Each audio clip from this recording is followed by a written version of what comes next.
ആമേൻ. ഈ സമയത്ത് പാട്ടുപാടി നമ്മെ സഹായിക്കുവാൻ റിൻസി സിസ്റ്ററെ ലൈനിലേക്ക് ക്ഷണിക്കുന്നു. Thank you aunty. Praise the Lord.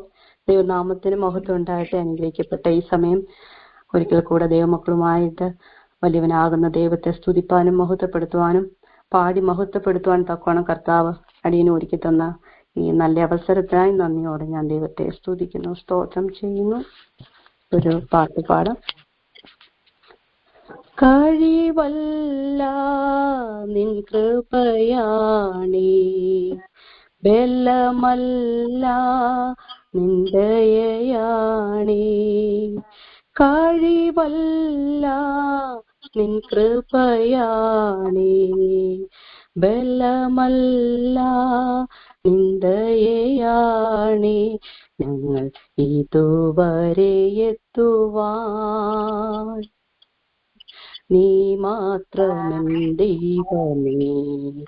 ഞങ്ങൾ ഇതുവരെ എത്തുവാൻ നീ മാത്രമെൻ യേശുവേ. രോഗിയായി മാറിയപ്പോൾ യഹോവ റാഫയായി. രോഗിയായി മാറിയപ്പോൾ യഹോവ റാഫയായി. തോൽവികൾ വന്ന നേരം യഹോവ നിസിയായി. തോൽവികൾ വന്ന നേരം യഹോവ നിസിയായി. കഴിവല്ല നിൻ കൃപയാണി, ബലമല്ല നിന്ദയാണി.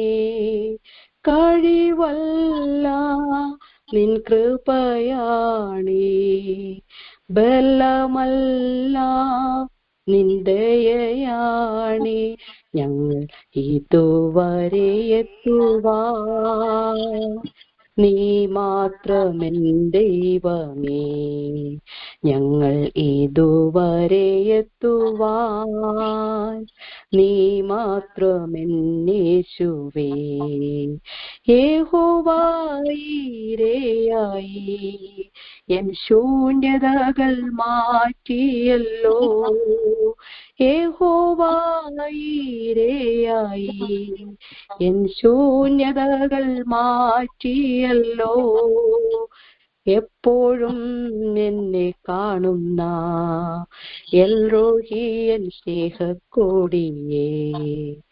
എപ്പോഴും എന്നെ കാണുന്ന എൽറോഹിയൻ സ്നേഹക്കോടിയേ. കഴിവല്ല നിൻ കൃപയാണി, ബലമല്ല നിന്ദയാണി.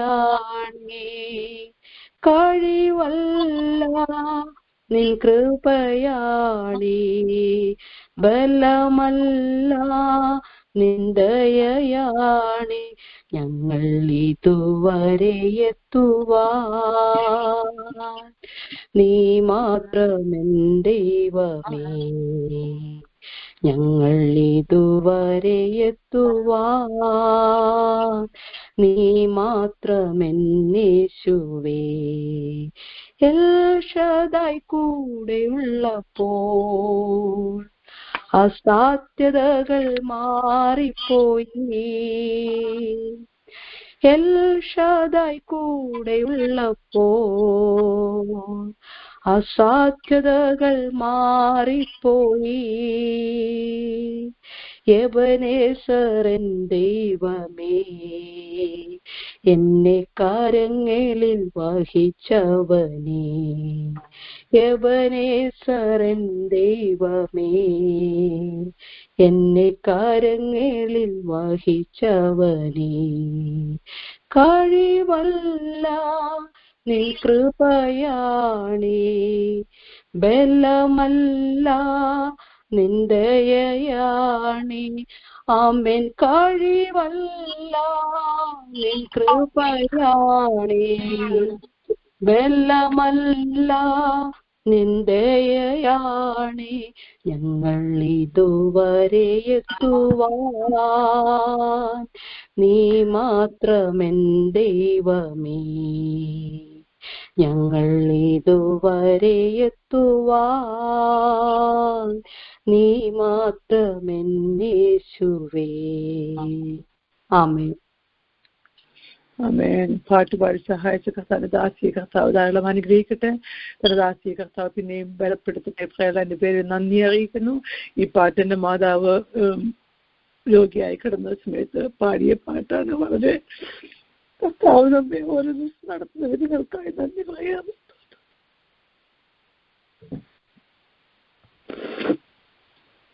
നമ്മുടെ കഴിവല്ല,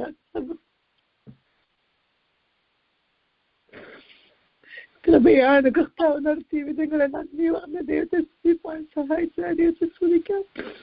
യഹോവ റാഫയായി നമ്മൾ രോഗിയായിരിക്കുമ്പോൾ നമ്മളെ നടത്തിയിരുന്ന കൃപയാണ്, കർത്താവിന്റെ ദയയാണെന്ന് പിന്നെയും നമുക്ക് സമ്മതിക്കാം.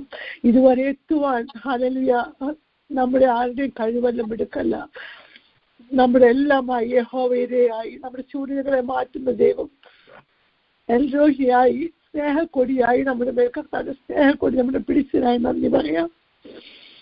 ഈ ദൈവത്തെ എത്രത്തോളം സ്തുതിക്കുവാൻ നമ്മുടെ ജീവിതത്തെ എത്രത്തോളം നമ്മളെ കൊണ്ടുവന്ന ദൈവത്തിന് നന്ദി പറഞ്ഞ് നമുക്ക് ഈ സമയത്ത് നയിലായിരിക്കാം. ഈ സമയം വചനം സൃഷ്ടിക്കുന്ന സമയമാണ്. നമ്മെ തന്നെ കർത്താവിന്റെ കരുത്തിലേക്ക് കൊടുക്കാം. കർത്താവിന്റെ ദാസിനെ ശക്തമായി വചനം സൃഷ്ടിപ്പാൻ, ആത്മാവിൽ നമ്മോട് സംസാരിപ്പാൻ, വചനം നമ്മോട് ക്രിയ ചെയ്യുവാൻ അടിയിലിതാകുന്ന മനോഭാവത്തിൽ നമുക്ക് ലൈനിലായിരിക്കാം. ഈ സമയത്ത് പാസ്റ്റർ ജോൺ വർഗീസ് പാസ്റ്റർ ലൈനിലേക്ക് ക്ഷണിക്കുന്നു. കർത്താവിന്റെ ധന്യമേറിയ നാമത്തിന് സ്തോത്രം. ഈ സന്ധ്യയെങ്കിൽ എൻ്റെ സന്ധ്യാവന്ദനം ഏവരെയും അറിയിക്കുന്നു. ഇത്രത്തോളം നമ്മെ സഹായിച്ച കർത്താവെ, തിരുവചനത്തിൽ കൂടെയും നമ്മെ അനുഗ്രഹിക്കേണ്ടതിനു വേണ്ടി തിരുമുഖത്തേക്ക് നോക്കാം.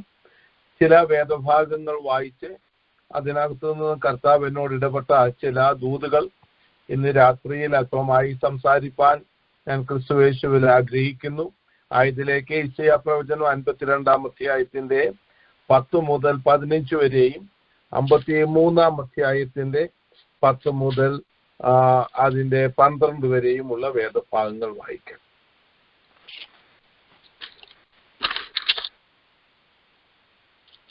52-ന്റെ ഏതാണ് പാസ്റ്റർ? 10 മുതൽ 15 വരെ. സകല ജാതികളും കാണുകെ യഹോവ തന്റെ വിശുദ്ധ ഭുജത്തെ നഗ്നമാക്കിയിരിക്കുന്നു. ഭൂമിയുടെ അറ്റങ്ങളൊക്കെയും നമ്മുടെ ദൈവത്തിന്റെ രക്ഷയെ കാണും. വിട്ടുപോരുവീൻ, വിട്ടുപോരുവീൻ, അവിടെ നിന്നും പുറപ്പെട്ടു പോരുവീൻ. അശുദ്ധമായതൊന്നും തുടരുത്, അതിന്റെ നടുവിൽ നിന്ന് പുറപ്പെട്ടു പോരുവീൻ. യഹോവയുടെ ഉപകരണങ്ങളെ ചുമക്കുന്നവരെ നിങ്ങളെ തന്നെ നിർമ്മലീകരിപ്പീൻ. നിങ്ങൾ ബദ്ധപ്പാടോടെ പോകുകയില്ല, ഓടിപ്പോവുകയുമില്ല. യഹോവ നിങ്ങൾക്ക് മുൻപായി നടക്കും. ഇസ്രായേലിന്റെ ദൈവം നിങ്ങൾക്ക് പിൻപടയായിരിക്കും. 15 വരെ, 13, 14. എന്റെ ദാസൻ കൃതാർത്ഥനാകും, അവൻ ഉയർന്നു പൊങ്ങി അത്യന്തം ഉന്നതനായിരിക്കും.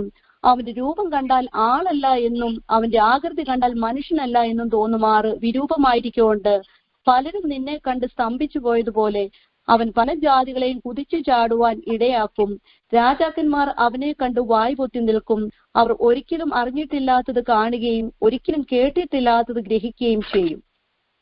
53-ന്റെ 11 മുതൽ താഴോട്ട് വരെ, ദ ലാസ്റ്റ് വേഴ്സ് 11.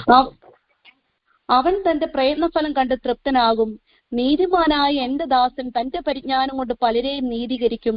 അവരുടെ അകൃത്യങ്ങളെ അവൻ വഹിക്കും.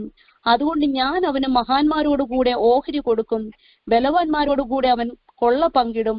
അവൻ തന്റെ പ്രാണനെ മരണത്തിൽ ഒഴുക്കിക്കളയുകയും അനേകരുടെ പാപം വഹിച്ചും അതിക്രമക്കാർക്കും വേണ്ടി ഇടനിന്നുകൊണ്ട് അതിക്രമക്കാരോടുകൂടെ എണ്ണപ്പെടുകയും ചെയ്യുകയാൽ തന്നെ. പ്രാർത്ഥിക്കാം. കർത്താവെ, ഞങ്ങളോട് ദയയുണ്ടാകണമേ. ജീവന്റെ വചനത്തിൽ നിന്ന് കർത്താവെ അവിടുത്തെ ആലോചന ഗ്രഹിക്കുവാൻ ഞങ്ങൾക്ക് ബുദ്ധിയും ജ്ഞാനവും അഭിഷേകവും നൽകുമാറാകണമേ. അവിടുത്തെ പാദപീഠത്തിൽ ഇരിക്കുമ്പോഴുള്ള അനുഗ്രഹങ്ങൾ പ്രാപിപ്പാൻ തക്കവണ്ണം അവിടുന്ന് ഞങ്ങളെ സഹായിക്കണം. ദുഷ്ടശക്തികൾ ഫൽസിക്കപ്പെടുകയും തിരുനാമം മാത്രം ഉയർത്തപ്പെടുവാൻ ഇടയാകുകയും ചെയ്യണം. യേശു രക്ഷകന്റെ നാമത്തിൽ തന്നെ. 2 വാക്യം മാത്രം ഞാൻ ഇതിൽ നിന്ന് എടുത്ത് വായിക്കുന്നു. 52-ന്റെ 13. എന്റെ ദാസൻ കൃതാർത്ഥനാകും, അവൻ ഉയർന്നും പൊങ്ങി അത്യന്തം ഉന്നതനായിരിക്കും. 53:11. അവൻ തന്റെ പ്രയത്നഫലം കണ്ട് തൃപ്തനാകും. നീതിമാനായി എന്റെ ദാസൻ തന്റെ പരിജ്ഞാനം കൊണ്ട് പലരെയും നീതീകരിക്കും. അവരുടെ അകൃത്യങ്ങളെ അവൻ വഹിക്കും. ദൈവത്തിന് സ്തോത്രം. ഈ വായിക്കപ്പെട്ട 2 വേദഭാഗങ്ങളിലും തിരുവചനത്തിൽ ഉടനീളവും നമുക്ക് കാണുവാൻ കഴിയുന്നതായ ഒരു വലിയ ദൂതാണ് ദാസനായ ക്രിസ്തു. യേശു ക്രിസ്തുവിന്റെ 4 വിധ പ്രധാന ശുശ്രൂഷകൾ നമുക്ക് കാണുവാനായിട്ട് സാധിക്കുന്നു. ദാസനായ ക്രിസ്തു, മനുഷ്യനായ ക്രിസ്തു, രാജാവായ ക്രിസ്തു, യഹോവയായ ക്രിസ്തു. ഉൽപ്പത്തി പുസ്തകം മുതൽ വെളിപ്പാട് പുസ്തകം വരെ നിറഞ്ഞു നിൽക്കുന്നതായ ദൂതാണ് ഈ 4 ദൂത്. ദൈവത്തിന് സ്തോത്രം. 4 സുവിശേഷങ്ങളിലും ഇതാണ് നമുക്ക് കാണുവാൻ സാധിക്കുന്നത്.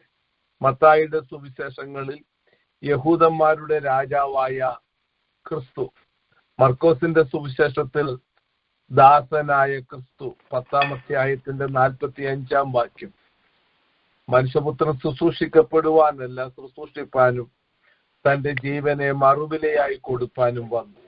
ലൂക്കോസിന്റെ സുവിശേഷം മനുഷ്യനായ ക്രിസ്തു, യോഹന്നാന്റെ സുവിശേഷം ദൈവം യഹോവയാകുന്ന ക്രിസ്തു. ഇവിടെ നാം വായിച്ചത് ദാസനായ ക്രിസ്തുവിനെ പറ്റിയും ക്രിസ്തുവിനെ പറ്റി എഴുതിയിരിക്കുന്ന ശ്രേഷ്ഠ കാര്യങ്ങളെ പറ്റിയുമാണ്. ഭാഗത്തേക്ക് വരുന്നതിന് മുമ്പേ 1-2 കാര്യങ്ങൾ ദാസത്വത്തോടുള്ള ബന്ധത്തിൽ ഇശയ്യാ പ്രവചനത്തിൽ നിന്ന് ഓർപ്പിക്കുവാൻ ഞാൻ ആഗ്രഹിക്കുന്നു. ഇശയ്യാ പ്രവചനം പഠിക്കുന്നതായ സന്ദർഭത്തിൽ 2 വിധ ദാസന്മാരെ നമുക്ക് കാണുവാൻ സാധിക്കും. എനിക്ക് തോന്നുന്നു ഞാൻ ഹെബ്രോനിൽ അത് ഓർപ്പിക്കുകയുണ്ടായി. ഒന്ന് ഒബീഡിയന്റ് ദാസൻ, അത് നമ്മുടെ കർത്താവായ യേശു ക്രിസ്തുവാണ്. മരണത്തോളം, ക്രൂശിലെ മരണത്തോളം അനുസരണമുള്ളവനായി തീർന്ന ക്രിസ്തുവിനെ നമുക്ക് കാണുവാനായിട്ട് സാധിക്കും. വേറൊരു ദാസനെ ഇശയ്യാ പ്രവചനത്തിലും മറ്റ് പ്രവചന പുസ്തകങ്ങളിലും വിശേഷാൽ പഴയ നിയമ പുസ്തകങ്ങളിലും നമുക്ക് കാണുവാനായിട്ട് സാധിക്കും. ആ ദാസനാണ് ദാസനായ യാക്കോബ് അഥവാ ദാസനായ ഇസ്രയേൽ, പുഴുവായ യാക്കോബ് എന്നൊക്കെ ഇസ്രയേൽ ജനത്തെ അഭിസംബോധന ചെയ്ത് ദാസനായ ഇസ്രയേലിനെ കാണുവാൻ സാധിക്കുന്നു. ദാസനായ യേശു ക്രിസ്തു മരണത്തോളം, ക്രൂശിലെ മരണത്തോളം അനുസരണമുള്ളവനായി തീർന്നപ്പോൾ ദാസനായ യാക്കോബ്, ഇസ്രയേൽ ജാതി പൂർണ്ണ അനുസരണത്തിലേക്ക് ഇതുവരെയും വന്നിട്ടില്ല. ഇസ്രയേലിന് കൊടുത്തിരിക്കുന്ന വാഗ്ദത്തങ്ങളാണ് ഉൽപ്പത്തി പുസ്തകം 12-ാം അധ്യായം മുതൽ നമുക്ക് മുമ്പോട്ട് കാണുവാനായിട്ട് സാധിക്കുന്നത്. അനേക വാഗ്ദത്തങ്ങളും യഹോവയായ ദൈവം ഇറങ്ങി വന്ന് നിത്യമായ നിലനിൽക്കുന്ന ഉടമ്പടികളും ഇസ്രയേൽ മക്കൾക്ക് കൊടുത്തിരിക്കുന്നത് കാണുവാൻ സാധിക്കുന്നു. എന്നാൽ ഇസ്രയേൽ മക്കൾക്ക് ആ വാഗ്ദത്തങ്ങളൊന്നും ഇതുവരെ പൂർണ്ണമായി പ്രാപിപ്പാൻ കഴിഞ്ഞില്ല. അതത് സന്ദർഭത്തിൽ യഹോവയായ ദൈവം അംശമായി അല്പമായി അവർക്ക് വാഗ്ദത്തം ചെയ്തിരിക്കുന്ന വാഗ്ദത്തങ്ങളെ ഭാഗികമായി മാത്രം കൊടുത്ത് അനുഗ്രഹിക്കുന്നതാണ് കാണുവാൻ സാധിക്കുന്നത്. ഇസ്രയേൽ മക്കളോടുള്ള ബന്ധത്തിൽ അവരുടെ ചരിത്രം മുഴുവൻ പഠിച്ചാൽ ഈ സത്യം നമുക്ക് കാണുവാൻ സാധിക്കും. യഹോവയുടെ ഉടമ്പടി അവർക്കുണ്ട്, എന്നാൽ അത് പ്രാപിച്ചെടുക്കുവാൻ സാധിച്ചില്ല. നമ്മുടെ ഒരു പ്രധാന ചിന്ത ഇന്ന് രാത്രിയിൽ, എന്തുകൊണ്ടാണ് വാഗ്ദത്തങ്ങൾ ലഭിച്ചിട്ടും ഇസ്രയേലിനെ പ്രാപിക്കുവാൻ കഴിയാഞ്ഞത്? നാം മുമ്പേ ചിന്തിച്ചതായ വിഷയമാണ് അതിന്റെ ഉത്തരം. അനുസരണക്കേടാണ്. ദൈവത്തിന്റെ സന്നിധിയിൽ പിറുപിറുപ്പും അവിശ്വാസവും അനുസരണക്കേടും ഇസ്രയേൽ മക്കളുടെ ആരംഭം മുതൽ നമുക്ക് കാണുവാനായിട്ട് സാധിക്കുന്നു. അതുകൊണ്ട് എന്തു പറ്റി? ദൈവം അവർക്ക് കൊടുത്തിരിക്കുന്ന വാഗ്ദത്തങ്ങളെ എത്തിപ്പിടിക്കുവാൻ പൂർണ്ണമായി അവർക്ക് കഴിഞ്ഞിട്ടില്ല. ഇന്ന് രാത്രിയിൽ ദാസനായി വിളിച്ചിരിക്കുന്ന, ദാസിയായി വിളിച്ചിരിക്കുന്ന, കർത്താവിന്റെ വിശ്വസ്ത ദാസന്മാരായി വിളിച്ചിരിക്കുന്ന ദൈവമക്കളാകുന്ന നമ്മുടെ ജീവിതത്തിൽ പലപ്പോഴും ദൈവിക വാഗ്ദത്തങ്ങൾ ദർശനങ്ങളിൽ കൂടെ, വെളിപ്പാടിൽ കൂടെ, തിരുവചനത്തിൽ കൂടെ ഒക്കെയും നമുക്ക് നിരവധി വാഗ്ദത്തങ്ങളും അനുഗ്രഹങ്ങളുമാണ് ലഭിച്ചിരിക്കുന്നത്. എന്നാൽ അവയൊക്കെയും പൂർണ്ണമായി കർത്താവിൽ നാം ഏൽപ്പിച്ചു കൊടുക്കാഞ്ഞതുകൊണ്ട് നമുക്ക് പ്രാപിക്കുവാൻ കഴിഞ്ഞില്ല എന്നുള്ളതാണ് സത്യം. അതത് സന്ദർഭത്തിൽ കർത്താവിന്റെ മഹാദയാലും കൃപയാലും നമുക്ക് ചിലതൊക്കെയും രോഗസൗഖ്യം, അല്ലെങ്കിൽ പല പ്രത്യേക സന്ദർഭത്തിലെ വിടുതൽ, ഇവയൊക്കെയും അനുഭവിക്കുവാൻ തക്കവണ്ണം കർത്താവ് നമ്മെ സഹായിക്കുകയും അവിടുത്തെ ബന്ധത്തിൽ മുമ്പോട്ട് പോകുവാൻ ഇസ്രായേൽ മക്കളെ പോലെ നമുക്കും ഇടയായി തീരുകയും ചെയ്യുന്നു എങ്കിൽ തന്നെയും നമ്മുടെയൊക്കെ ജീവിതത്തിലെ സമർപ്പണവും അനുസരണക്കുറവും മൂലം നമുക്ക് മുമ്പിൽ വെച്ചിരിക്കുന്നതായ അനുഗ്രഹങ്ങളെ തീർത്തും പ്രാപിക്കുവാൻ നമുക്ക് കഴിഞ്ഞിട്ടില്ല എന്നുള്ള ഒരു വലിയ കുറവേ എനിക്കും എന്നെ കേൾക്കുന്ന പ്രിയപ്പെട്ടവർക്കുമുണ്ട്. അങ്ങനെ ഇല്ല എന്ന് ആരെങ്കിലും ചിന്തിക്കുന്നുവെങ്കിൽ സ്വയമായി ഒന്നെ സമർപ്പിച്ചിട്ട് അനേക ദിവസങ്ങളെ ഒന്നും ചിന്തിക്കേണ്ട. ഇന്നത്തെ ഒരു ദിവസം മാത്രം പുറകോട്ട് നാം ഉണർന്ന സന്ദർഭം മുതൽ ഇപ്പോൾ വരെ പുറകോട്ട് തിരിഞ്ഞിട്ട് എന്തെല്ലാം കുറവുകൾ, കുറ്റങ്ങൾ നോട്ടത്തിൽ, നടപ്പിൽ, സംസാരത്തിൽ, പ്രവൃത്തിയിൽ, ചിന്തയിൽ ഒക്കെയും നമുക്കുണ്ടായിട്ടുണ്ട്, എത്ര കർത്താവിനോടുകൂടെ നടക്കുവാൻ നമുക്കിടയായിട്ടില്ല എന്നുള്ളത് നമുക്ക് ഗ്രഹിപ്പാൻ തക്കവണ്ണം ഇടയായിത്തീരും. ഇന്ന് രാത്രിയിലെ വചനത്തിൽ കൂടെ കർത്താവിന്റെ സന്നിധിയിൽ ഒരു പൂർണ്ണ സമർപ്പണത്തിന് വേണ്ടി നമുക്ക് ഏൽപ്പിച്ചു കൊടുക്കാം. ദൈവത്തിന് സ്തോത്രം. ഈ കർത്താവായ യേശുക്രിസ്തു ദാസനായി ഈ ഭൂമിയിൽ വന്നതുകൊണ്ട്, ഹല്ലേലൂയ, സ്തോത്രം, എക്സാൽറ്റഡ് സെർവന്റ് ആണ് നാം ഇന്ന് ചിന്തിക്കേണ്ടത്. ഹല്ലേലൂയ. 13-ാം വാക്യം അതുകൊണ്ടാണ് 52-ാം യെശയ്യാപ്രവചനം 52-ന്റെ ഹല്ലേലൂയ, സ്തോത്രം, എക്സാൽറ്റഡ് സെർവന്റ്. ഇംഗ്ലീഷിൽ ഞാൻ വായിക്കാം. Behold, my servant shall deal prudently, and he shall be exalted and extolled and be very high. Be exalted and extolled. ഹല്ലേലൂയ. ഉയർന്നും പൊങ്ങിയും കൃതാർത്ഥനുമായ ദൈവത്തിന്റെ ദാസൻ. ഞാൻ അതിനെ ഒരു തലക്കെട്ട് കൊടുത്ത് ഇന്ന് രാത്രിയിലത്തെ നമ്മുടെ മെസ്സേജിന് ദി എക്സാൽറ്റഡ് സെർവന്റ് ജീസസ് ക്രൈസ്റ്റ് എന്നുള്ളതാണ്. നമ്മുടെ രക്ഷകനായ ഉയർത്തപ്പെട്ട ക്രിസ്തു. ക്രിസ്തു ഉയർത്തപ്പെട്ടത് എന്തുകൊണ്ടാണ്? ഹല്ലേലൂയ, സ്തോത്രം. നാം ഇതുവരെയും 2-3 മിനിറ്റിൽ ചിന്തിച്ചത് അനുസരണമില്ലാത്ത ദാസനാകുന്നുവെങ്കിൽ യേശു ക്രിസ്തു ഉയർത്തപ്പെടുവാനുള്ള കാരണം ഫിലിപ്പിയ ലേഖനത്തിലെ തിരുവചനത്തിൽ ഉടനീളം പറയുന്നത് കാണുവാൻ സാധിക്കുന്നു. അവൻ മരണത്തോളം, ക്രൂശിലെ മരണത്തോളം അനുസരണമുള്ളവനായി തീർന്നു. മുഖപക്ഷം നോക്കാതെ, മനുഷ്യരെ പ്രീതിപ്പെടുത്താതെ, ദൈവമേ നിന്റെ ഇഷ്ടം ചെയ്യുവാൻ ഞാൻ പ്രിയപ്പെടുന്നു എന്ന് പറഞ്ഞുകൊണ്ട് ദൈവ ഇഷ്ടത്തിനെ പൂർണ്ണമായി ഏൽപ്പിച്ച് ദൈവിക ആലോചന പൂർണ്ണമായി അനുസരിച്ചുകൊണ്ട് മറ്റ് എല്ലാം തള്ളിക്കളഞ്ഞ് ലോകം ജഡം പിശാചിനെ ജയിച്ചുകൊണ്ട് പൂർണ്ണ അനുസരണം, മരണത്തോളം, ക്രൂശിലെ മരണത്തോളം അനുസരണമുള്ളവനായി തീർന്ന ക്രിസ്തുവിനെ നമുക്ക് കാണുവാനായിട്ട് സാധിക്കുന്നു. അതുകൊണ്ടാണ് he was exalted, അവൻ ഉയർത്തപ്പെട്ടു എന്ന് കാണുവാൻ സാധിക്കുന്നു. ഉയർത്തപ്പെട്ട ദാസനായ ക്രിസ്തുവിനെ നമുക്ക് നിത്യത മുതൽ നിത്യത വരെ കാണാൻ സാധിക്കും. അതിന് ഒരു ഉദാഹരണമാണ് യെശയ്യാ പ്രവചനം 6-ാം അധ്യായത്തിൽ ഉയർന്നും പൊങ്ങിയുമുള്ള സിംഹാസനത്തിൽ ഇരിക്കുന്ന കർത്താവിനെ സറാഫുകളാൽ സ്തുതിക്കപ്പെടുന്നത് കാണുവാൻ സാധിക്കുന്നു. ഉയർന്നും പൊങ്ങിയുമുള്ള സിംഹാസനത്തിൽ യെഹെസ്കേൽ പ്രവാചകൻ, ദാനിയേൽ പ്രവാചകൻ, ഇശയ്യാ പ്രവാചകൻ, സെക്കരിയ പ്രവാചകൻ, ഇങ്ങനെയുള്ള പ്രവാചക ശ്രേഷ്ഠന്മാർ പഴയ നിയമത്തിൽ, പുതിയ നിയമത്തിലും പത്രോസ്, യോഹന്നാൻ, ഇങ്ങനെയുള്ളവരും ഹല്ലേലൂയ സ്തോത്രം ഉയർന്നും പൊങ്ങിയുമുള്ള സിംഹാസനത്തിൽ ഇരിക്കുന്ന ക്രിസ്തുവിനെ കാണുവാൻ സാധിക്കുന്നു. യേശു ക്രിസ്തു ഭൂമിയിലേക്ക് വരുന്നതിനു മുമ്പ് താൻ എക്സാൽറ്റഡ് ആയിരുന്നു.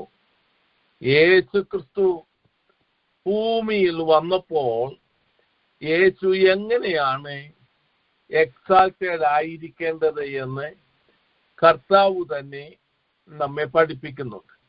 ഒന്ന്, നമ്മുടെ രക്ഷയ്ക്ക് വേണ്ടി എക്സാൽറ്റഡ് ആയ ക്രിസ്തുവിനെ കാണുവാൻ സാധിക്കുന്നുണ്ട്. നിക്കോദിമോസിനോടാണ് ആദ്യം കർത്താവായ യേശു ക്രിസ്തു പറയുന്നത്, മോശ മരുഭൂമിയിൽ പിച്ചള സർപ്പത്തെ ഉയർത്തിയതുപോലെ മനുഷ്യപുത്രനും ഉയർത്തേണ്ടതാകുന്നു. മനുഷ്യപുത്രനെ ഉയർത്തുന്ന കാര്യം അതാണ് ക്രൂശിലെ മരണത്തോളം അനുസരണമുള്ളവനായ ക്രിസ്തുവിനെ നമുക്ക് കാണുവാൻ സാധിക്കുന്നു. അതിലൊക്കെ ഏതോ അർത്ഥം വരുന്നത് യോഹന്നാന്റെ സുവിശേഷം 12-ാം അധ്യായത്തിലും നമുക്ക് കാണുവാൻ സാധിക്കും. ഒരു മിനിറ്റിൽ നിങ്ങൾക്ക് ആർക്കെങ്കിലും സംശയമുണ്ടെങ്കിൽ ഒരു സംശയം തീർക്കുവാൻ എന്നോട് വളരെ വർഷങ്ങൾക്ക് മുമ്പേ നമ്മുടെ യുവജനങ്ങൾ, അവരൊക്കെ ഇന്ന യുവജനങ്ങളല്ല, ഞാൻ പറയുന്ന ഒരു 10-20 കൊല്ലത്തിനു മുമ്പ്, 25 കൊല്ലത്തിനു മുമ്പ് എന്നോട് കുഞ്ഞുങ്ങൾ ചോദിച്ച, അവരന്ന് 15ഉം 14ഉം ഒക്കെ വയസ്സുള്ളവരാണ്. അവരെ എന്നോട് ചോദിച്ച ഒരു ചോദ്യമാണ്, എന്റെ സമയമായില്ല എന്ന് കർത്താവ് കൂടെ സുവിശേഷങ്ങളിൽ തന്റെ ശുശ്രൂഷയുടെ ഏതാണ്ട് അവസാനം വരെ പറയുന്ന, പൂർണ്ണ അവസാനം വരെയല്ല, ഞാൻ തെളിയിക്കയക്കും. അപ്പോൾ അങ്ങനെ പറയുന്നത്, മറിയോട് പറയുന്നു, കാനാവിൽ വെച്ച് സ്ത്രീയെ എനിക്കും നിനക്കും തമ്മിൽ എന്ത്, my time has not a come എന്ന് പറയുന്നത് കാണാൻ സാധിക്കുന്നു. അത് എത്രത്തോളം പറഞ്ഞു, നമ്മുടെ കർത്താവായ യേശു ക്രിസ്തുവിന്റെ കഷ്ടാനുഭവ ആഴ്ചയുടെ അടുത്തുവരെ എന്റെ സമയമായില്ല എന്നാണ് പറഞ്ഞത്. എന്നാൽ യോഹന്നാന്റെ സുവിശേഷം 12-ാം അധ്യായത്തിന്റെ 10-15 വാക്യങ്ങൾ മുതൽ നാം വായിക്കുന്നതായ ആ സന്ദർഭത്തിൽ അവൻ ഹേതുവായി അനേകം യഹൂദന്മാർ ചെന്ന് യേശുവിൽ വിശ്വസിക്കാൻ ലാസറയെയും കൊല്ലണമെന്ന് മഹാപുരോഹിതന്മാർ ആലോചിച്ചു. അല്ല, 12-ാം അധ്യായമാണ്. ആ 12-ാം അധ്യായത്തിൽ നിങ്ങളത് പിന്നീട് വായിച്ചാൽ മതി, നമുക്ക് സമയമില്ലാത്തതുകൊണ്ട് ഞാൻ അതിന്റെ പറയാം. യവനന്മാരായ ആൾക്കാർ വന്നിട്ട് നമ്മുടെ കർത്താവായ യേശു ക്രിസ്തുവിനോട് പറയുകയാണ്, ഞങ്ങൾക്ക് കർത്താവിനെ ഒന്ന് കാണണമെന്ന് പറയുന്നതായ സന്ദർഭത്തിൽ ഫിലിപ്പോസിനോട് പറയുന്നു. ഫിലിപ്പോസ് വന്ന് കർത്താവിനോട് പറയുന്നു. അപ്പം കർത്താവിന്റെ അടുക്കലേക്ക് ഈ യവനന്മാരായിരിക്കണം കർത്താവായ യേശു ക്രിസ്തുവിനെ കാണുവാൻ മത്തായിയുടെ സുവിശേഷം 2-ാം അധ്യായത്തിൽ വിദ്വാൻമാരായി വന്നതെന്നാണ് ഒരു നല്ല ഭാഗം വേദവിദ്യാർത്ഥികളും പറയുന്നത്. അപ്പോ നമുക്ക് എക്സാക്ട്ലി അറിയത്തില്ല. എന്നാൽ യവനന്മാരെന്ന് പറയുന്നത് അവർ യഹൂദന്മാരല്ല, ജാതികളാണ്. ഗ്രീക്കുകാർ വന്നിട്ട് കർത്താവിനെ ഒന്ന് കാണണമെന്ന് പറയുന്ന ആ സന്ദർഭത്തിലാണ് യോഹന്നാന്റെ സുവിശേഷം 12-ാം അധ്യായത്തിൽ കർത്താവിന്റെ അധ്യയം മാറ്റുന്നത് കാണാൻ സാധിക്കും. സമയമായില്ല എന്ന് പറയുന്ന കർത്താവായ യേശു ക്രിസ്തു സമയമായി എന്ന് പറയുന്നത് നമുക്ക് കാണുവാനായിട്ട് സാധിക്കുന്നുണ്ട്. 12-ാം അധ്യായത്തിലുണ്ട്. 12-ാം അധ്യായത്തിൽ കർത്താവ് പറയുകയാണ്, മൈ ടൈം ഹാസ് കം എന്ന് പറയുന്നത് കാണുവാനായിട്ട് സാധിക്കുന്നു. ദാസനായി ഭൂമിയിലേക്ക് വന്ന കർത്താവായ യേശുക്രിസ്തു തന്റെ ക്രൂശീകരിക്കപ്പെടുന്നതിന്റെ ഉള്ള സമയമായപ്പോൾ ഹല്ലേലൂയ സ്തോത്രം, മൈ ടൈം ഹാസ് കം, ഞാൻ കണ്ട വാക്യം 12-ാം അധ്യായത്തിന്റെ 21-ാം വാക്യം, മനുഷ്യപുത്രൻ തേജസ്കരിക്കപ്പെടുവാനുള്ള നാഴിക, ദി അവർ ഈസ് കം എന്ന് പറയുന്നത് മാറ്റുന്നത് കാണാൻ സാധിക്കുന്നു. ക്രൂശീകരിക്കുന്നതിന്റെ സമയമായി വാസ്തവത്തിൽ അത് നമുക്ക് കാണുവാൻ സാധിക്കുന്നത് യവനന്മാർ വന്ന് ലോകത്തിലെ ജാതികൾ പോലും യേശുവിന്റെ രക്ഷയ്ക്ക് വേണ്ടി ആരാഞ്ഞു വന്നപ്പോഴാണ് മാനവജാതിയുടെ രക്ഷയ്ക്ക് വേണ്ടി എന്റെ ജീവനെ കൊടുക്കുവാൻ മോശ മരുഭൂമിയിൽ പിച്ചള സർപ്പത്തെ ഉയർത്തിയതുപോലെ മനുഷ്യപുത്രൻ ഉയർത്തപ്പെടുവാൻ സമയമായി എന്ന് കർത്താവ് പറഞ്ഞത്.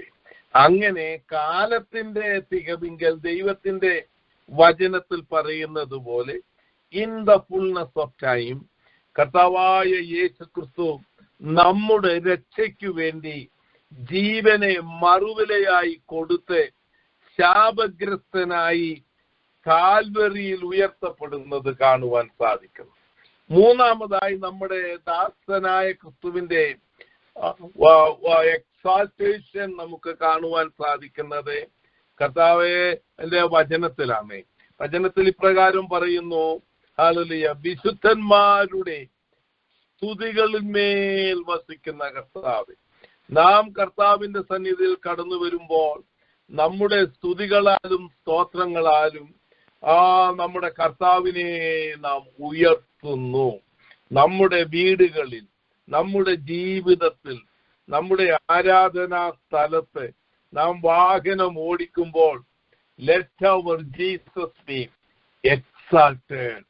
നമ്മുടെ കർത്താവ് ഉയർത്തപ്പെട്ടാൽ എല്ലാവരും കർത്താവിലേക്ക് ആകർഷിക്കുകയും നമുക്കെതിരായുള്ള ദുഷ്ടശക്തിയുടെ ആഴങ്ങൾ അഴിഞ്ഞു മാറുകയും ചെയ്യുന്നത് കാണുവാനായിട്ട് സാധിക്കുന്നു.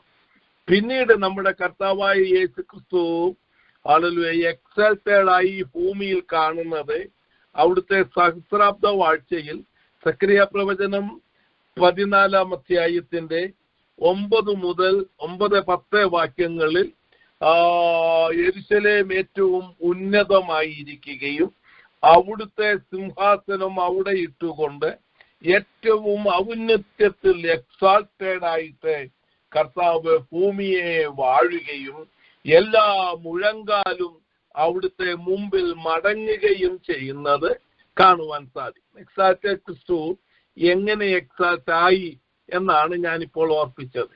എന്നാൽ ഹല്ലേലൂയ ഫിലിപ്പിയ ലേഖനത്തിലേക്ക് വരുമ്പോൾ ഹല്ലേലൂയ മരണത്തോളം, ക്രൂശിലെ മരണത്തോളം അനുസരണമുള്ളവനായി തീർന്നത് കൊണ്ട് നമ്മുടെ കർത്താവിനെ പിതാവായ ദൈവം ഏറ്റവും ഉയർത്തി സകല നാമത്തിനും മേലായ നാമം നൽകി.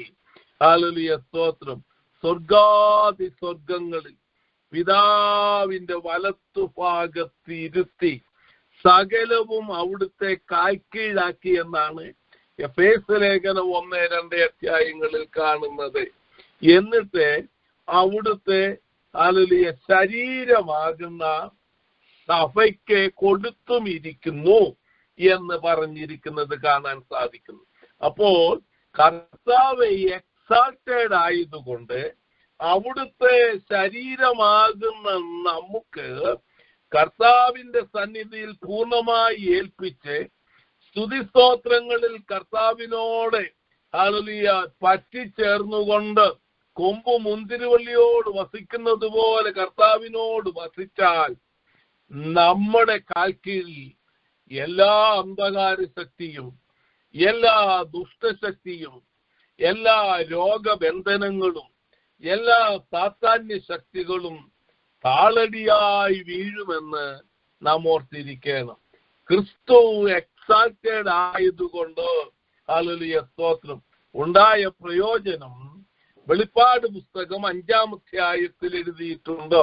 ഹല്ലേലൂയ, കുഞ്ഞാടേ നീ അറുക്കപ്പെട്ടു, നീ ഗോത്രങ്ങളിൽ നിന്നും ഭാഷകളിൽ നിന്നും ഞങ്ങളെ വിലയ്ക്ക് വാങ്ങി. ഹല്ലേലൂയ, ദൈവത്തിന് സ്തോത്രം. മാനവജാതിക്ക് വീണ്ടെടുപ്പ് ചെയ്യുവാൻ കഴിയാതെ വണ്ണം ഉള്ള സകല ബന്ധനങ്ങളെയും മുദ്രകളെയും അതിന്റെ കെട്ടുകളെയും ഓരോന്നോരോന്നായി പൊട്ടിച്ച് മാനവജാതിയുടെ പൂർണ്ണ വിടുതല്, ഇസ്രയേലിന്റെ പൂർണ്ണ വിടുതല്, പ്രകൃതിയുടെ പൂർണ്ണ വിടുതല്, ഭൂമിയുടെ പൂർണ്ണ വിടുതല് കർത്താവ് ഉയർത്തപ്പെട്ടതുകൊണ്ട് നമുക്കും ലഭ്യമാകുന്നു. നമ്മുടെ ജീവിതത്തിൽ സദാസമയം കർത്താവിനെ ഉയർത്തുകയാകുന്നു എങ്കിൽ നമ്മെ കൊണ്ട് പിടിച്ചെടുക്കുവാൻ കഴിയാത്തത് കർത്താവിൽ കൂടെ നമുക്ക് പ്രാപിക്കുവാൻ സാധിക്കും. എന്റെ സമയം പോയി. 2 കാര്യം ഞാൻ പെട്ടെന്ന് 1 മിനിറ്റ് കൊണ്ട് ഓർപ്പിക്കാം. ഹല്ലേലൂയ സ്തോത്രം. അതെ, ഹല്ലേലൂയ സ്തോത്രം. യഹൂദനെ സംബന്ധിച്ചിടത്തോളം അവൻ സകലത്തിലും വീണത് നമുക്ക് കാണാൻ സാധിക്കും. ഒരു വിജയം അവനുണ്ടായിട്ടില്ല.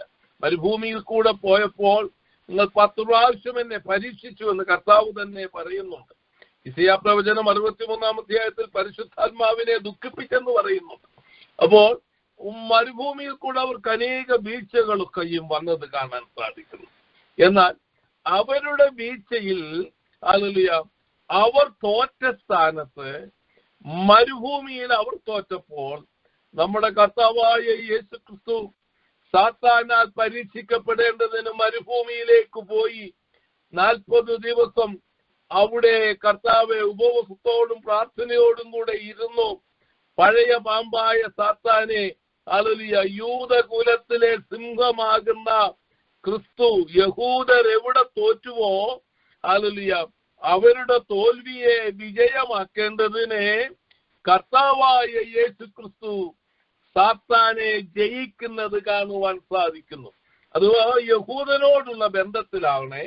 എന്നാൽ സെക്കറിയ പ്രവചനം 13-ാം അധ്യായം, ഉൽപ്പത്തി പുസ്തകം 3-ാം അധ്യായം 15-ാം വാക്യം ഇതൊക്കെയും വായിക്കുമ്പോൾ സ്ത്രീയുടെ സന്തതിയായി കടന്നു വന്ന നമ്മുടെ കർത്താവായ യേശു ക്രിസ്തു ഹല്ലേലൂയ സ്തോത്രം ഏദൻ തോട്ടത്തിലേക്ക് ഹല്ലേലൂയ സ്വർഗ കവാടത്തിലേക്ക് മനുഷ്യന് കടന്നു പോകുവാൻ കഴിയാതെ ആ വാതിൽ അടയ്ക്കപ്പെട്ടിരിക്കുമ്പോൾ കർത്താവ് ഹല്ലേലൂയ ആ അടയ്ക്കപ്പെട്ട തോട്ടത്തിലേക്ക് പോവുകയും ഊരിയ വാൾ ഹല്ലേലൂയ കർത്താവിന്റെ മേൽ വീഴുകയും അങ്ങനെ കർത്താവായ യേശു ക്രിസ്തു ഗതസമന മുതൽ ഗോൽഗോത്ത വരെ നമുക്ക് വേണ്ടി കഷ്ടപ്പെടുകയും എവിടെ ആദാം തോറ്റുവോ അവിടെ കർത്താവ് ജയിച്ച് നമ്മുടെ തോൽവിക്ക് ഒരു വിജയം ഉണ്ടാകുവാൻ അന്നത്തോളം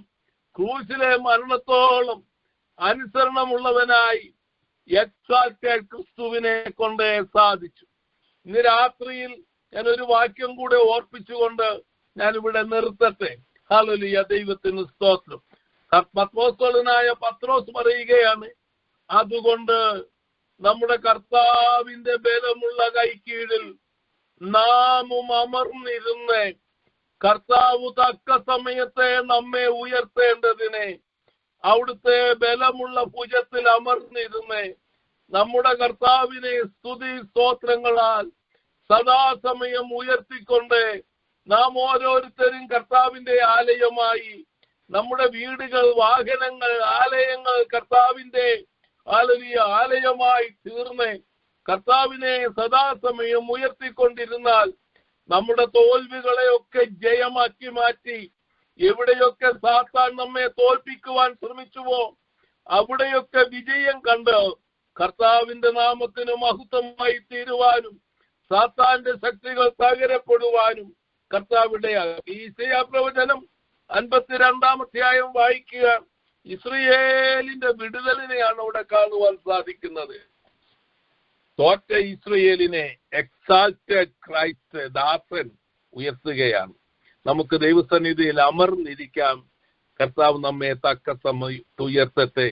thank you for hearing the word of God. God bless you. Thank U.